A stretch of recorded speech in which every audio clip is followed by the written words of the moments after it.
Baik, assalamualaikum warahmatullahi wabarakatuh. Waalaikumsalam.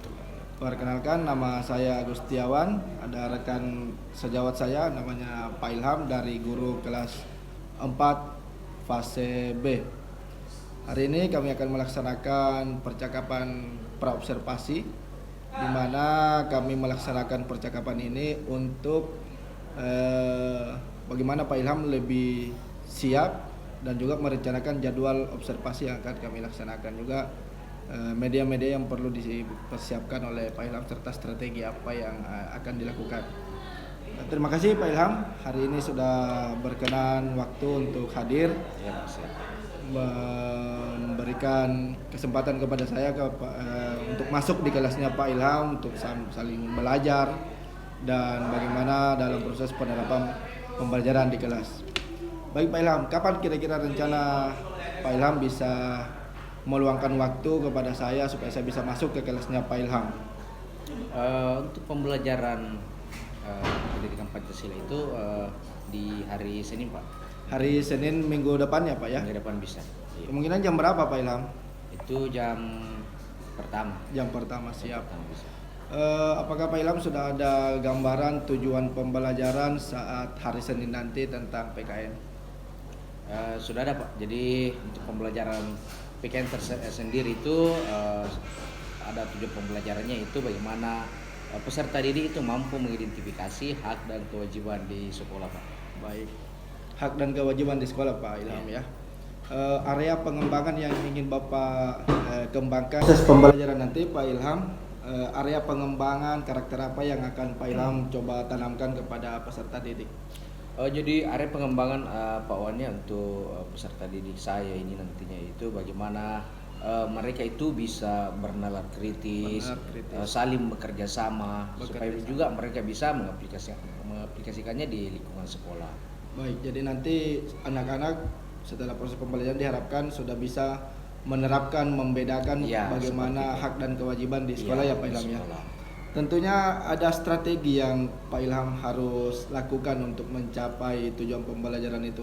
Bagaimana kira-kira nanti Pak Ilham? Nah, untuk strategi yang saya gunakan ini, saya menggunakan bagaimana anak-anak itu bisa bekerja kelompok dan pembelajaran berdiferensiasi.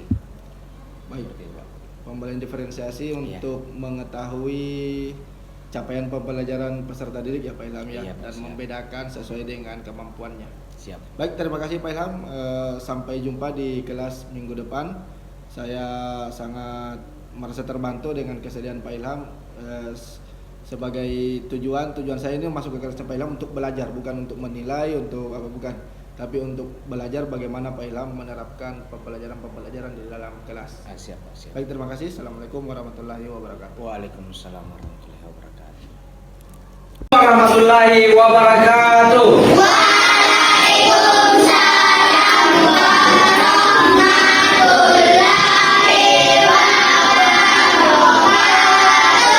Kurang semangat suaranya, lebih semangat lagi. Coba. Assalamualaikum warahmatullahi wabarakatuh.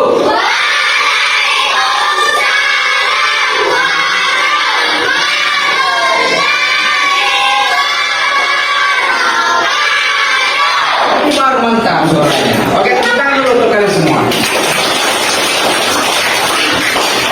Oke, sebelum kita mulai pembelajaran hari ini, kita berdoa dulu ya, dibimbing oleh siapa kelas untuk hari ini, untuk minggu ini. Ya, silakan ya, silakan dulu.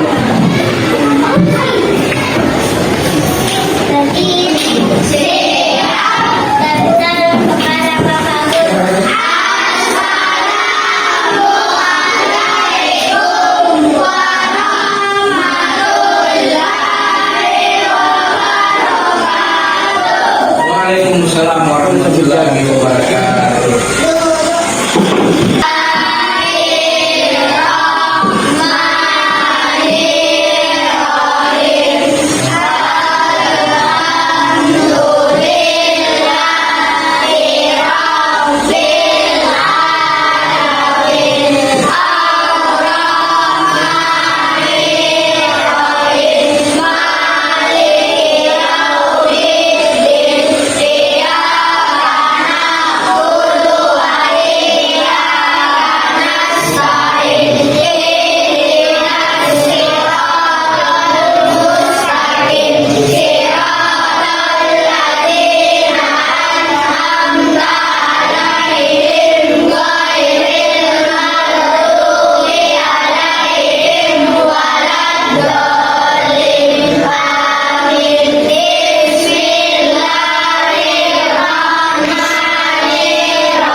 sudah berdoa di Bagaimana kabarnya hari ini? Kalau begitu kita tepuk semangat dulu. Agar lebih semangat lagi. Tepuk semangat.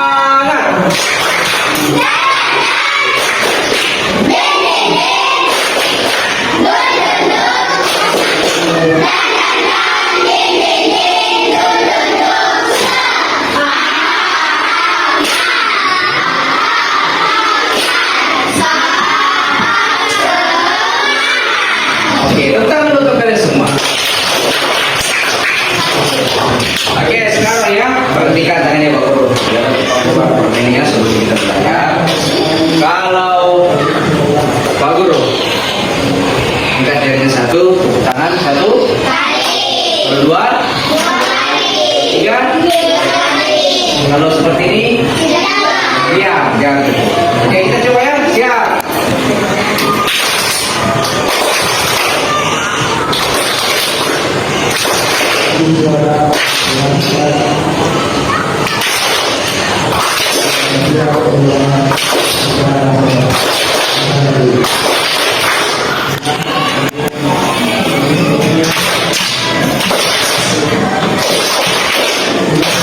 Oke, tepuk tangan dulu tuh semua.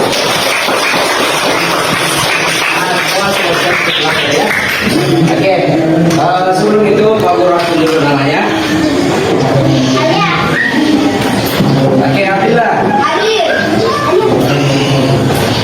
Afrika Yasira. Alia Herunisa. Alvino. Tata kelas siapa lagi yang tidak hadir hari ini? Tata kelas. Siapa tata kelas hari ini? Alia ya. Siapa yang hadir Alia?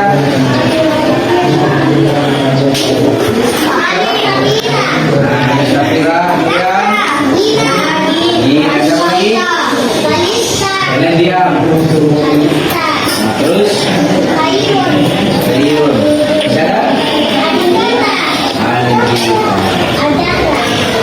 Jangan juga ya. Adil juga. Oke, sudah ya. Nah, sekarang kita lanjut pembelajaran kita minggu lalu, yaitu pembelajaran pendidikan Pancasila. Mereka semua buku pendidikan Pancasila ini. Pendidikan Pancasila ya. Pendidikan Pancasila. Sudah? Sudah semua? Oke, jadi hari ini kita belajar pendidikan Pancasila.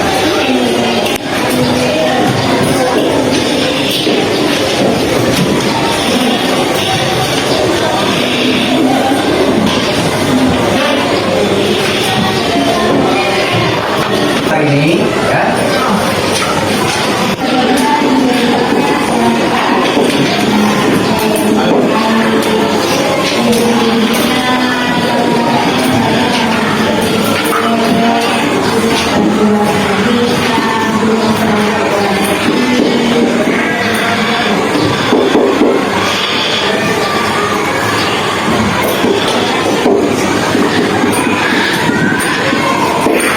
Inilah video pembelajaran kita. Katakan dulu.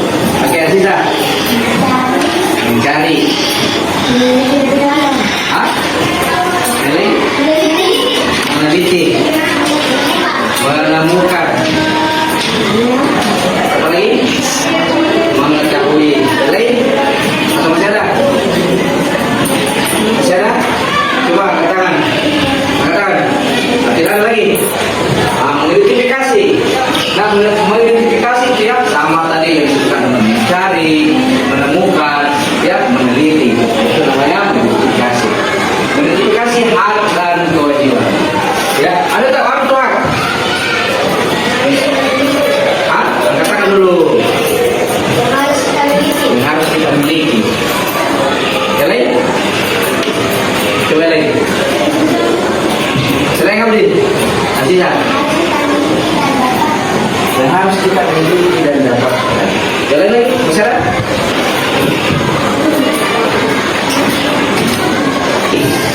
Apa kita? Yang harus kita jalan. Abdi. Yang tidak boleh dilanggar. Ini bagian sini, belum pernah ada yang katakan ini. Bagian sini juga. Abdi kewajiban.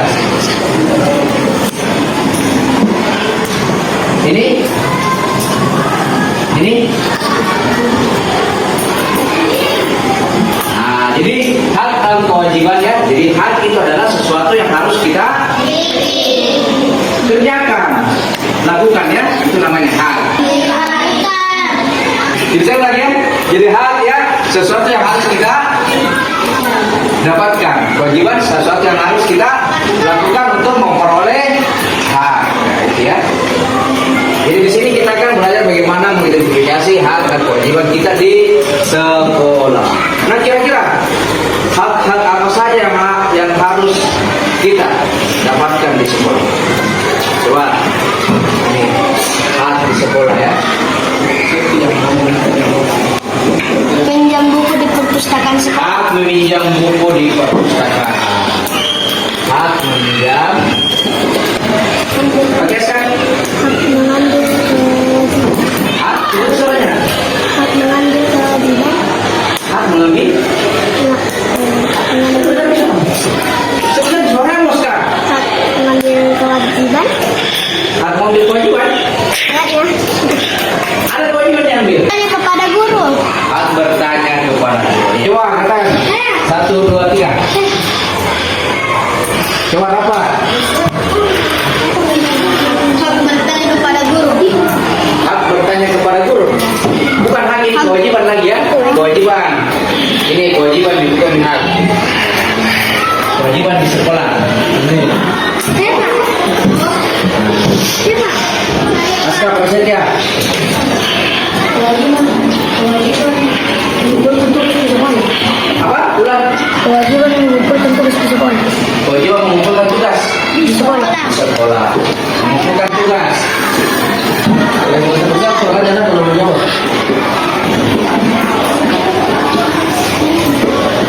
Nah, ada lagi satu orang lagi. Oke, perempuan lagi.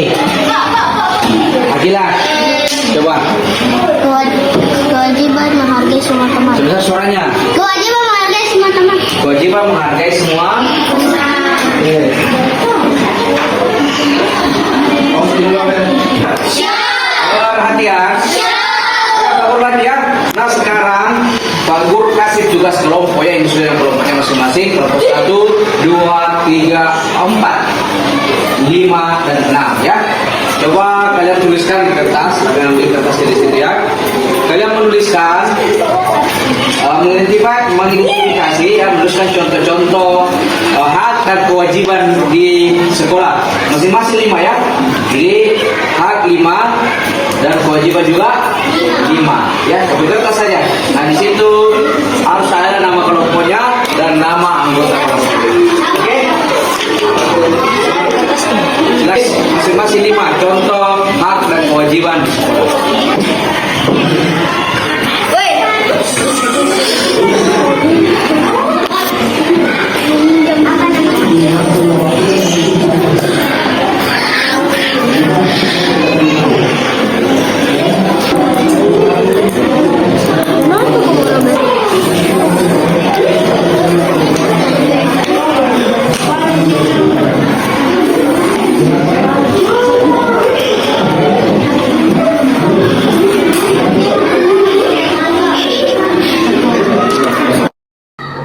Assalamualaikum warahmatullahi wabarakatuh. Waalaikumsalam.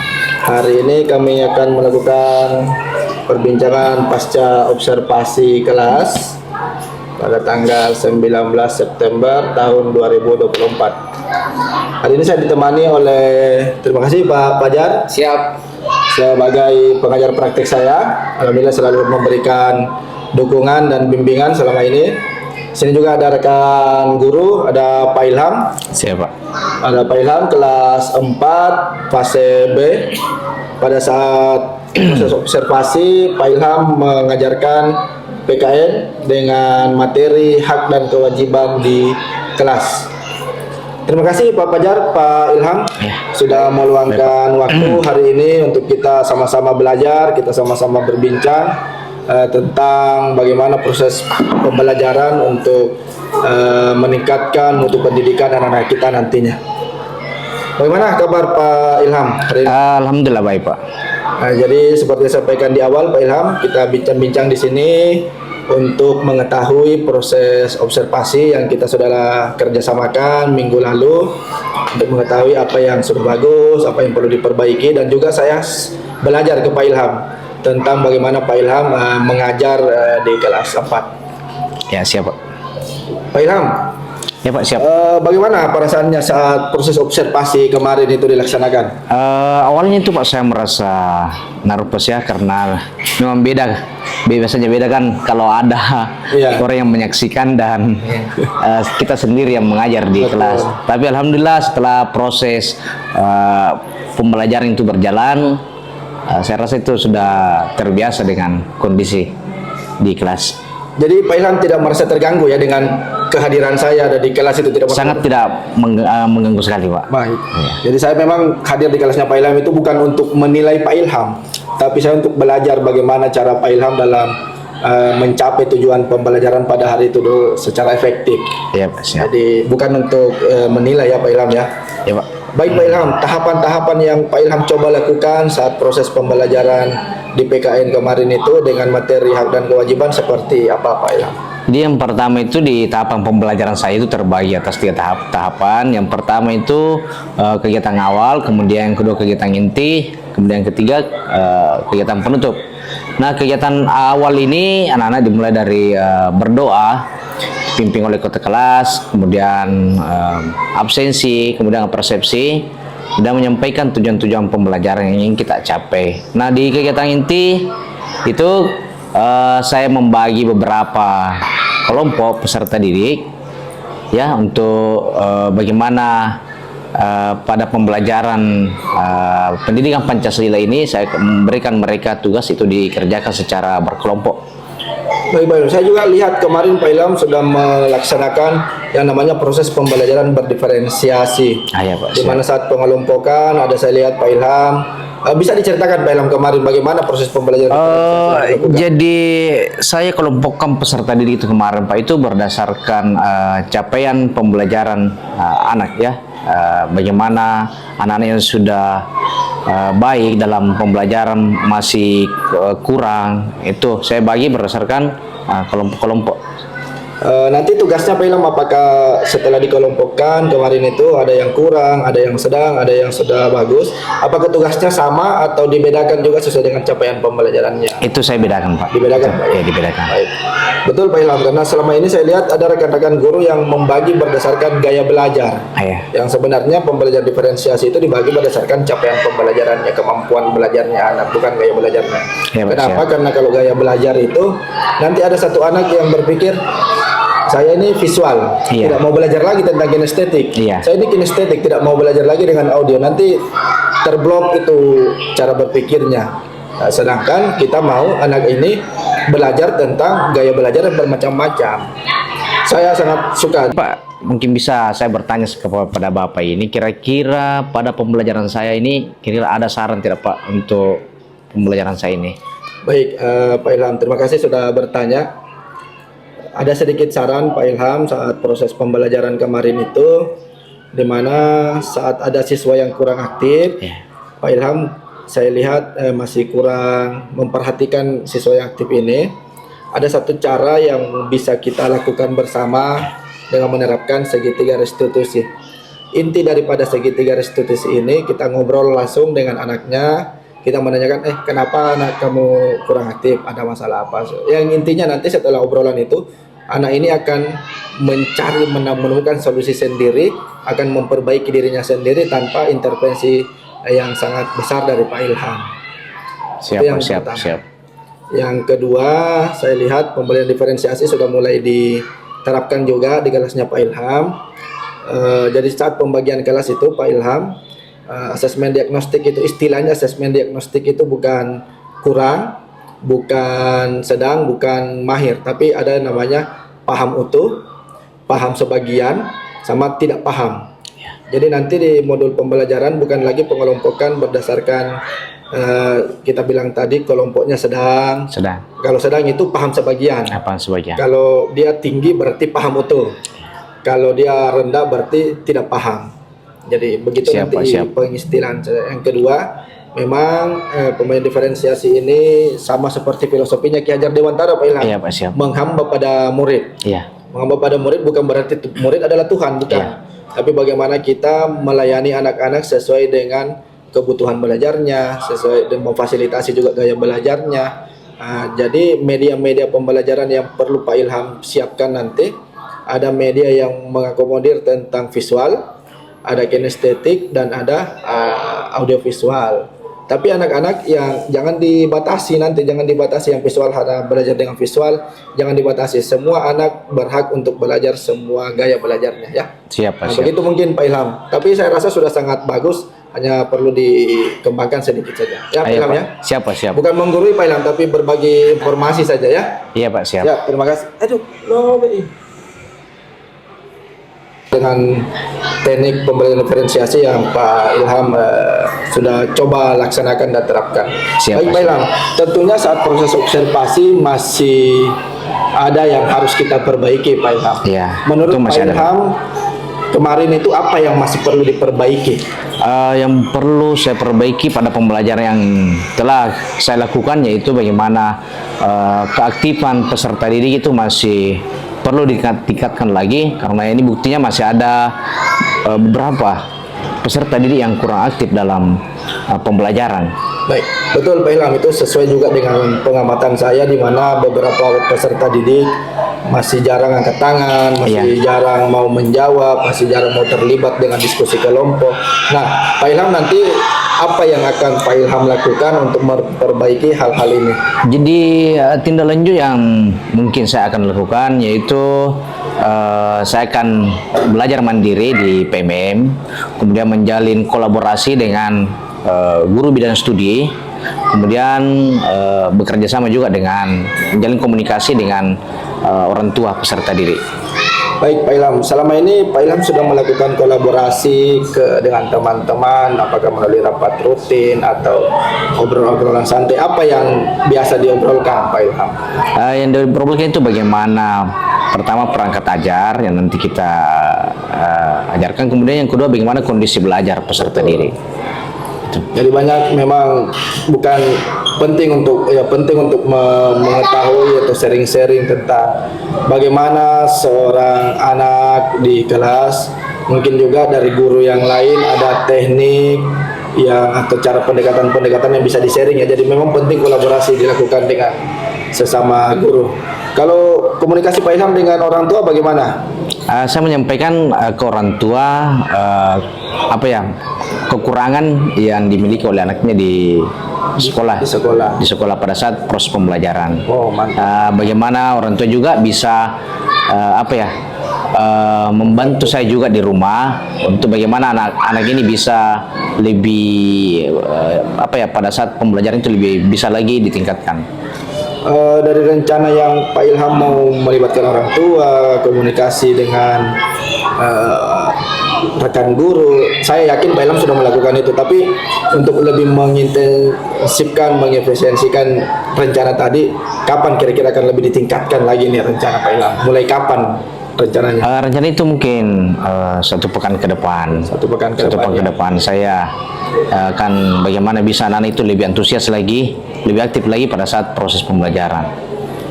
Baik Pak Ilham, sudah terima kasih atas obrolan kita hari ini. Saya juga sangat berterima kasih sudah meluangkan waktu, sudah mau berbagi informasi dengan saya, tentunya juga kepada Pak Fajar. Terima kasih sudah datang ke sini sambil ngobrol-ngobrol, banyak hal yang sudah dibagikan kepada saya. Saya berharap dengan tambahnya pengetahuan, tambahnya pengalaman ini juga bisa berpengaruh positif kepada saya dalam proses pembelajaran di kelas. Terima kasih. Assalamualaikum warahmatullahi wabarakatuh. Waalaikumsalam warahmatullahi wabarakatuh.